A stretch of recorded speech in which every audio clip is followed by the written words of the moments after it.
Were you trying to do trying to shock people, or were you trying to like make a statement, or what were you trying to do? What was your ultimate goal, John? I mean, you figured you'd probably have to serve some prison time, right?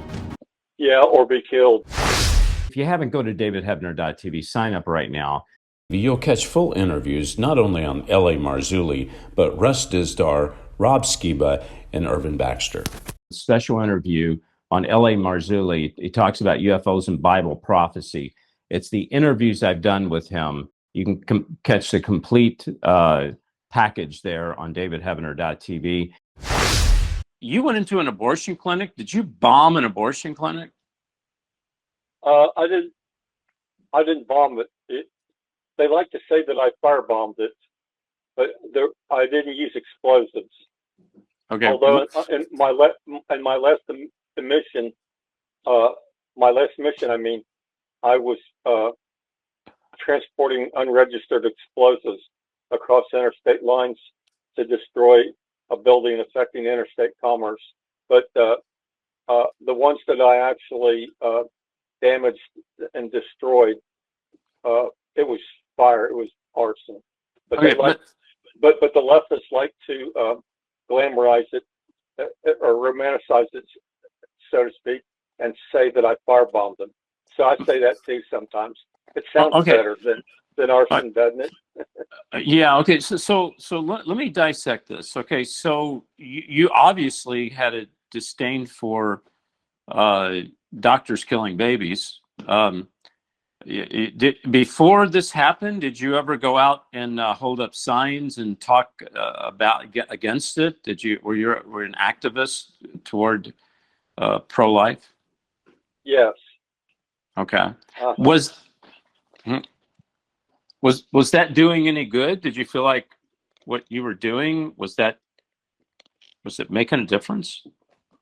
It was making some difference. Yeah. Okay. Some girls were turned away. Okay. So now I'm not going to put words in your mouth because I'm trying to figure this thing out. So you looked at the situation and your background with explosives and stuff like that. Did you put two and two together that if I could were you trying to do trying to shock people, or were you trying to like make a statement, or what were you trying to do? I was trying to do that, but mainly I was trying to preempt the sacrifice and torture of these little babies. Okay. So, okay. Okay. Did anybody get hurt? No. Okay. No. So I tried to use all the precautions I could to make sure no one got hurt. Okay. So you went inside and you placed these explosives in different parts of the building?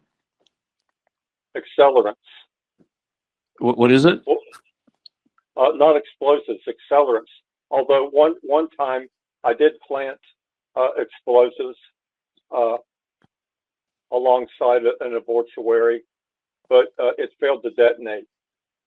Okay. All right. Well, okay. So what's between an explosive and what did you call it? What, firebombing? Accelerate? Accelerant. Okay. Accelerant, what is an accelerant? It's something that is very flammable, like gasoline. I used the highest octane gasoline I could find, 93 octane. Okay. And your purpose to do this, I know, is to keep babies from getting slaughtered. But did you ever think anyone would get hurt? I hoped not, and so I would study the buildings to see if there was any activity in there at night. Of course, I did it at night. Yeah. When no one was there. Yeah. Although the first abortuary I firebombed, Planned Parenthood of Cincinnati. When I first got there that night, the janitor was in there, so I had to leave and come back. And when I came back, he was still in there, and so I had to leave and come back again. Okay. And you went to jail for this, right? Prison? How long did you go to prison? 2,477 days. 2,470. How many years is that? I'm too stupid to. It's almost 7 years. 7 years, okay. So did you know that when you did this, I mean, you figured you'd probably have to serve some prison time, right? Yeah, or be killed, one of them. Right, exactly. So do you believe that God led you to do this? Do you believe that that's something that he, looking back on it, is that something that he wanted John to go do, that was part of what you were supposed to do? No, I don't think that he specifically led me to do it. But my belief is that you don't have to wait for the Lord to tell you to do something good. Like you don't pray about feeding the hungry. You just go ahead and feed the hungry, and you don't have to wait and see if you think the Lord's leading you, and so forth. You know. Right. So the reason I'm asking you this is that there are people out there right now asking, that's hearing this, especially that don't know you, John, because I know you. I know your heart. Okay. But they're saying to themselves, man, this guy, what is it? This maniac went out and whether it's a bomb or not, what in the world that can't be from God. I mean, that just can't be from God. And they're saying that there's something going on with this guy. What can you say to someone that doesn't know you, doesn't know John, that you can let them know what was in your heart? The love superseded the danger. Well, sometimes, I have been asked by people who know me in real life, and they say, well, you seem like such a nice guy, John. Why would you do something like that? And I tell them, well, that the preemptive destruction of a facility where babies are tortured to death is not inconsistent with nice guyism. Mm-hmm. So, right. And so I can also tell them, and if it had been your life that I had defended from being tortured to death, that would have been very apparent. You would have realized that right off the bat. Right, exactly. I have to tell you, John, I've done hundreds and hundreds of interviews, okay? And I've been looking at interviewing you now for about 7 months, asking God, Lord, what in the world am I going to say? What am I going to say? I have to leave this at the altar. I've got to leave it at the altar. I'm not smart enough. There's no line of questioning that's going to have an end result where there's going to be a resolution. It's just not going to happen. But I will say this: you're not going anywhere, because we're going to have people call in and talk to you. I'm leaving at the altar of God, because only God knows and understands the forces that are in play here. Okay, the forces that are in play. The forces are the evil that slaughters babies. Okay. The other forces are an act of setting something on fire, or whatever you want to call it, blowing up, which is property that doesn't belong to you, and you stepped out of a box to do something most people, quite frankly, would only think about in their imagination. Okay, I don't know what I'm going to call that. I don't have a word for it, and I want you to help me with that word.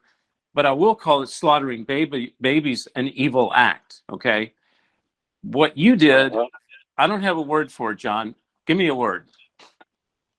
Sabotage. Sabotage. Yeah, I carried out covert operations of sabotage against enemies of our country who were killing American babies. Okay, and I know that sounds very rhetorical, but I don't think that you can use logic or reason to refute those terms. Thank you. That's just what I'm saying. That's why I have to leave it on the altar of God, because I'm not smart enough. Okay, We're going to be talking to Janet here in a moment, but I want to go ahead and open up the lines for you guys to ask John some questions. And also help me out here. What word do I give that? I give sacrificing babies as an evil event. What word do I give John? Sunshine, you raised your hand. I did. And to answer your question, here's another question. That depends on what was your ultimate goal, John, for when you did that. I understand that you used the word sabotage. What do you mean by that? Why did you feel it was necessary to do that? What point were you trying to make? I wasn't trying to make a point. I was trying to save a baby. I had zeroed in on a specific baby, and I had to save his life. Oh, okay. So there was a specific child that you were. Oh, okay.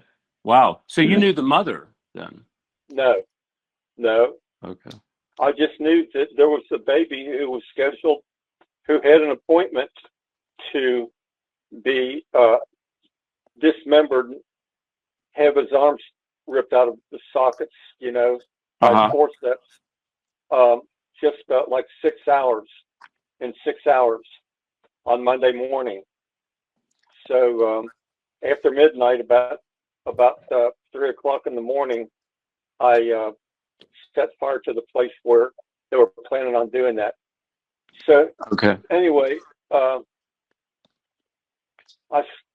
decided more than a year beforehand that I was going to start doing this, and it was before I ever carried a sign or anything, or knew any other anti-abortion demonstrators. Did she have, John? Did she have an abortion? Well, she did. She didn't do it that day, or for a long time afterwards. She did a long time. Okay.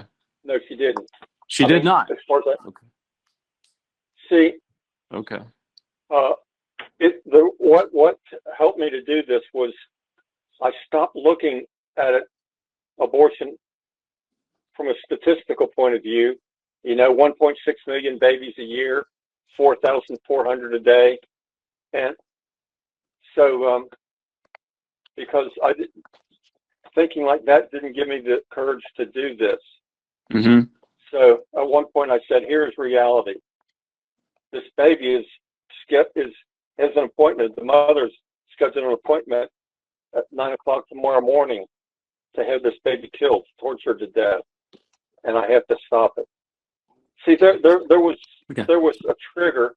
There was a trigger that on Saturday, the Saturday before that, Melody Green, the widow of Keith Green, and a couple of evangelists were going across America, right, in a convoy, stopping in major cities and holding demonstrations. Yeah. And so that Saturday morning, I went to Planned Parenthood where the big event was, and they had 7 aborted babies. They were saline abortion babies in little caskets. Oh. And they carried them across the street. And of course, there were a couple of hundred of our people there that Melody Green had inspired to come.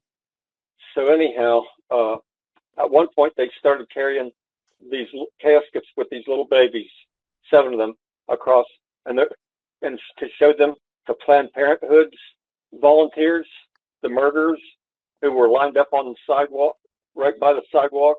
And when they're walking, and when our people are carrying these 7 dead babies across, I'm thinking to myself now,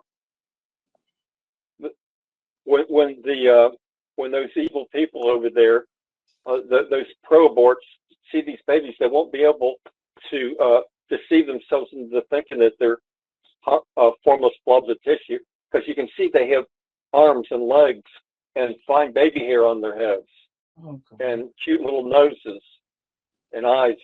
And so seeing this, that these babies are tortured to death, surely at least 1 or 2 of them will switch sides. Mm-hmm. But none of them did.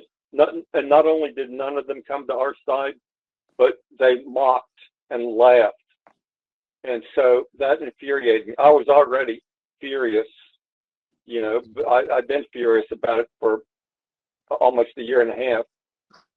But then I said, a baby's scheduled to be killed here Monday morning, but I'm not going to let it happen.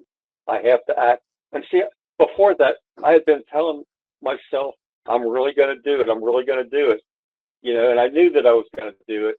Yeah. But anyway, so it just came to that point, and I couldn't put it off anymore. Listen, we had the new End Times DVD. I investigates End Times investigation. I have a lot of my friends on here: Lisa Haven, Michael Lake. I have Josh Peck, L.A. Marzulli, Stephen Bancrofts. I mean, 8 hours of me investigating things like Satanism, demonic powers, Illuminati, New World Order, Antichrist, one world religion, end times miracles, Bible prophecy. Folks, let me tell you something. One day, what you're watching us on right now, it's called television, it's called social media, it's called the internet. They're going to turn that baby off. You need a hard asset. When all this stuff gets shut off, this is what you're going to be able to learn from and to understand. So I want you to text the word chosen to 91999 or go to davidheavener.tv/order or call 844-806-0006. How can people be a participant and help you bring The Last Evangelist story to the public? Oh, thank you so much. Yeah. We set it up as the model like The Chosen, where you can go and donate. You can actually be the financier on it. You go to lastevangelist.com and you can donate. You can be an actor, you can be a producer, you can be, or just donate. Special thank you. The brand new DVD of Last Evangelist, you can get it right now. It's limited collector's edition. It's got the new episode on it, along with band videos with me and Michael Lake and Lisa Haven, Sheila Lazinski. Everybody, I am honored and blessed not to have just one new book out, but 2 new books. That's right, 2 new books. The first one is End Times Investigation. I deal with Hollywood mind control. I deal with demon portals, the alien-demon connection, astral projection, program multiples, satanic ritual abuse, and much, much more. The things that I talk about in Last Evangelist and on my shows, all my interviews I do, it's right here in this book, especially my life story. Also, True Power, how to access your true power in these last days, okay? It's a war manual for God's children. We need to learn the enemy's tactics and how to battle the enemy in these last days. Pick up a copy of this book. Just text the word chosen to 91999, or you can go to davidheavener.tv/order, or you can simply call 844-806-0006.